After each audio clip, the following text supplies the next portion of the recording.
Hey guys, Paul here, and we've all been there with a complicated glue up and it's intimidating, and if it sets up too quickly, if you're not prepared for it, it can definitely happen. It could end up in a real bad situation. So I just kind of want to go over 5 tips that I've learned over the years and doing a lot of these kind of more complex glue ups. This is, I would say, a medium complexity glue up that I'm doing here on this bedside table project. So the first tip is to glue up in stages as much as possible. Most furniture projects you'd be able to look at and decide, what phases you can break that down into. In this particular project, I've got both of the side panels already glued up and assembled. And now I'm doing the final glue up, which will be to attach the back panel and the front rods. So this simplifies the glue up tremendously. It takes a lot of the guesswork and the stress out of it and allows you to really also focus on the squareness and tightness of the joints on each of these panels independently. And then when you're doing the final glue up, you have fewer points to be concerned about and focus on, and it's a lot easier to get everything squared up. So that's number 1.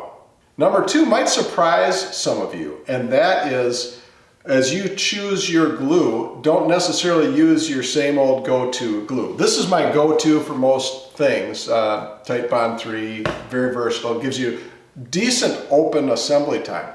But when it comes to something complicated like this, I want a little bit more assembly time. I want maybe as much as I can possibly get. So believe it or not, the stuff that I use for these glue ups is the good old Elmer's glue all, kind of like you probably used in elementary school.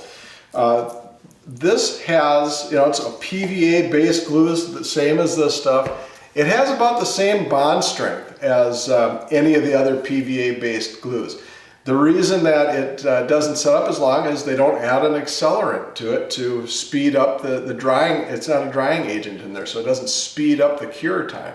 Well, I don't want cure time sped up. Right now, I want low stress and long open assembly time. So Elmer's glue all, the white glue, it's the cheapest PVA based glue I think you can get, and this is probably about $3 or $4 for a bottle this size, and it lasts a long time. So that's number 2.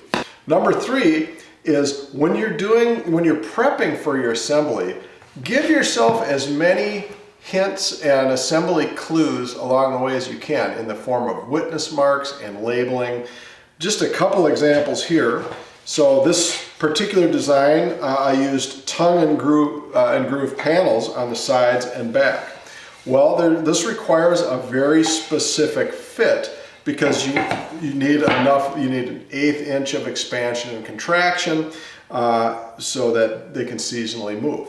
Well, I hand tweaked each panel to the specific, or each set of these to the specific panel that it was going to be in. So I wanted to keep those together as a set as they go through the sanding and finishing process, which could easily get goofed up. So I label them as a set. I just have a little witness mark on here, 3 hash marks for this on each item in this set, and they stay together, and now I know it's going to be a perfect fit when it comes to assembly time, and I'm not going to be, an 1/8 inch shy, or maybe worse, 1/8 inch long, and now my joinery doesn't come together at glue up time. So that, as well as another thing that I've learned, is to mark with an arrow which side goes out on these rails.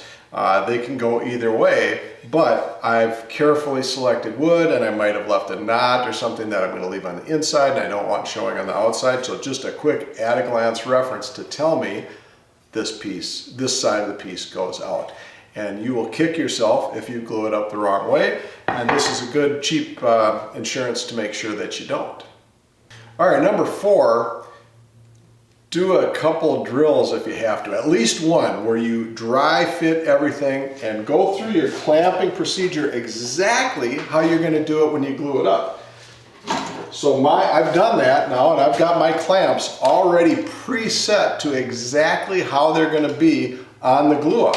So now I know that I won't be, 1, scrambling to find a clamp after I've got glue applied, and 2, I'm not going to be having to even adjust the clamps. They're ready to slide on and lock into place. That dry run assembly process will also save your bacon in a situation where, I'm using dominoes and they have a certain amount of wiggle room, but it's not a infinite amount of wiggle room. So you get into this dry run, you might find that you've got a situation where you don't have the proper range of motion, and now you have to go back and expand your recess or do something else. So having that all worked out in the dry run process can save your bacon for sure.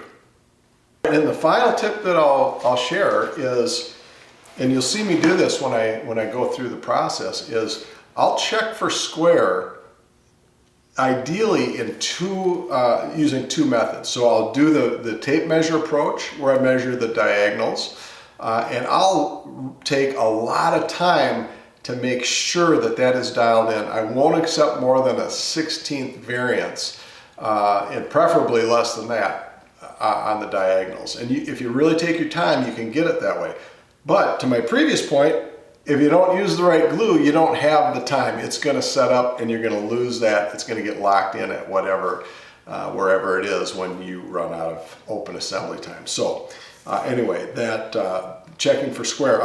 I'll also use this corner clamping device. So this is just something that I made for a project one time, and I found that it has come in very useful.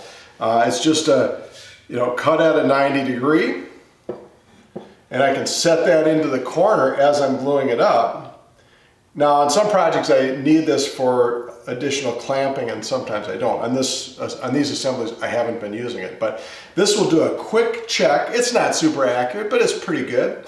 It tells me if anything's grossly off of the square of that carcass, and it will also allow me to apply a clamp here and here. To add additional clamping pressure to the carcass if needed. So that's just another way that I can easily check at the bottom and the top of the carcass really quickly, just using something like that, or just using a good speed square or something like that, just as another quick litmus test, because you could be square in one spot and twisted maybe at the other end of the project, so you just want to make sure and check it every possible way. Have your mallet handy to do any adjustments, and I use this all the time on carcass assembly.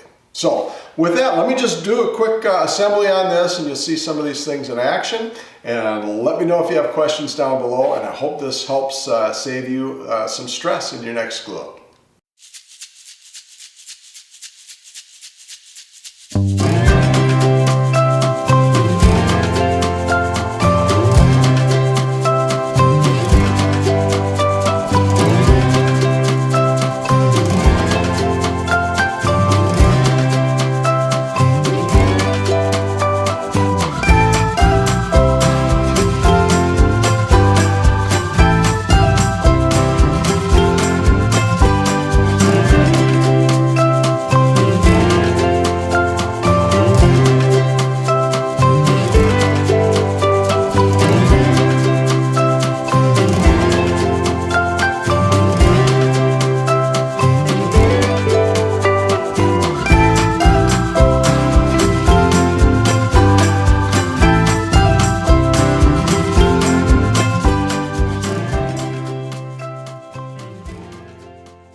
Got everything square. Feel really good about this glue up. It's going to be solid and this nice and square, which will make it easier to fit the drawer, and everything else about it just work a lot better. It sits flat. I already know that because I'm gluing it up on a dead flat glue up table, so that's a good measure to take as well.